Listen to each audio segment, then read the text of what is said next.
Let's bring in Jay Chabria, Managing Director at MAD Global Strategies and advisor to Republican Ohio Senator J.D. Vance. We usually like to try to look ahead a little bit, but just give us your sense of how this last week went for the former president. Did he pick up the advantage, or is it advantage prosecution in this New York case? Sure.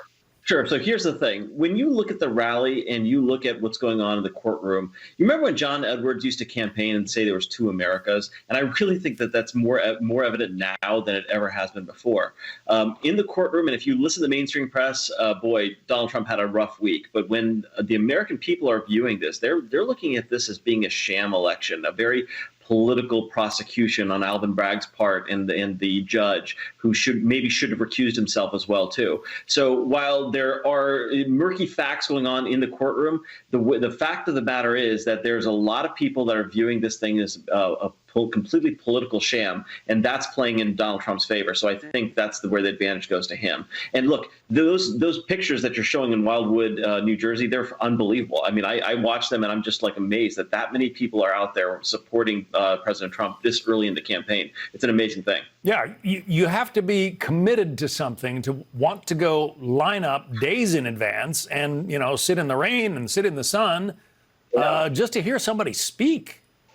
Well, and look, here's the thing, too. You're right. This is a play for Pennsylvania, but it's also a play for the entire country. It's a visual that you juxtapose against the courtroom scenes or the drawings that you see from the courtroom. But you're seeing this, and the nation is seeing this, right? Whether you're watching MSNBC or Fox News, CNN, whatever it is, you're seeing pictures like this, and it's a stark visual contrast to what's going on in the courtroom. And it all plays very well for the president, who is, you're right, John. He's not a politician. He's a showman. He comes in on his big plane flying over. Who does that? That's an incredible thing to see. Yeah, I would, as a pilot, I would love to be able to, fly that close to the beach. Agreed. In my 757. All right. So, but this could be a bad week in court coming up. I mean, Michael Cohen is supposed to testify. He was, some people called him Trump's consigliere. What do you think he has to say? Will it hurt the former president? So I don't know what Michael Cohen's going to say, but I actually don't know that he is the most credible person. I mean, remember back in 2016 when he was on, he was kind of a laughingstock when he was on TV. He goes on there. He feels like he's more of a stooge more than anything else. So I don't know how credible he's going to become. Look, the more pertinent thing is going to be for this election. So yes, you're right. There could be some bad facts that come out, but at the end of the day, it looks like that Donald Trump's going to be able to kick the can on this one. And, because of everything else going on in the country, the election is really playing in his favor. When Charlie was on he's talking about just being a 2-point race. But think about this.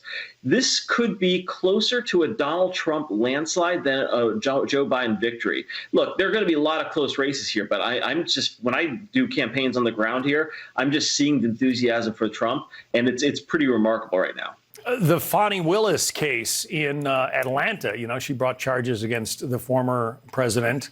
Election interference. Then, of course, it turned out that a guy she hired to manage the case, that the two of them were a little too close personally and maybe professionally. Right. That's going to be delayed. Because of her conduct. A higher court is going to review her conduct. That certainly is a feather in the former president's cap, or maybe an arrow in his quiver, I guess.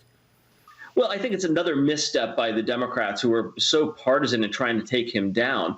Look, here's my view on this. I think whatever happens in these cases for the election, it's kind of baked into the electorate.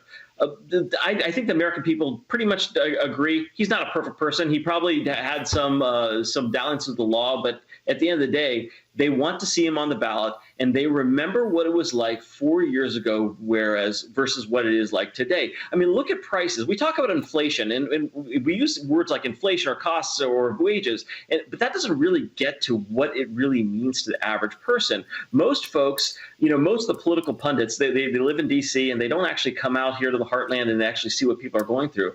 But boy, prices are unbelievable for people. You mean things like deodorant, things like dog food, they are skyrocketing from where they were 4 years ago. And maybe deodorant, that's why it's behind lock and key in some of these cities.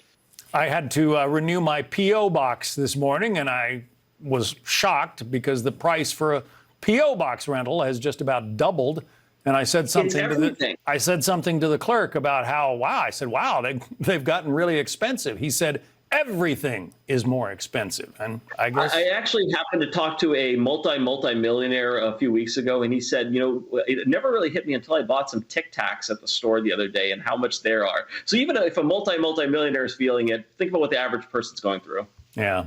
Very quickly, you mentioned John Edwards, the former Democrat presidential candidate, earlier in this discussion. His name comes up often in the situation that Donald Trump is facing because the two cases were handled very differently. Well, they were. Look, John Edwards had a whole host of issues, too. But this one here with Donald Trump, it's like every single state that have Democratic prosecutors, have Democratic judges, are trying to bring something. Most of them are going to be found frivolous. There may be a few legitimate issues here and there, but with the way the American people view it, it's, come on now, you can't keep doing this over and over again. This sounds like you're making him a political opponent. And that's the way they're viewing it. Because, look, at the end of the day, he is going to be running against Joe Biden. And my sense is he's probably going to be the next president of the United States.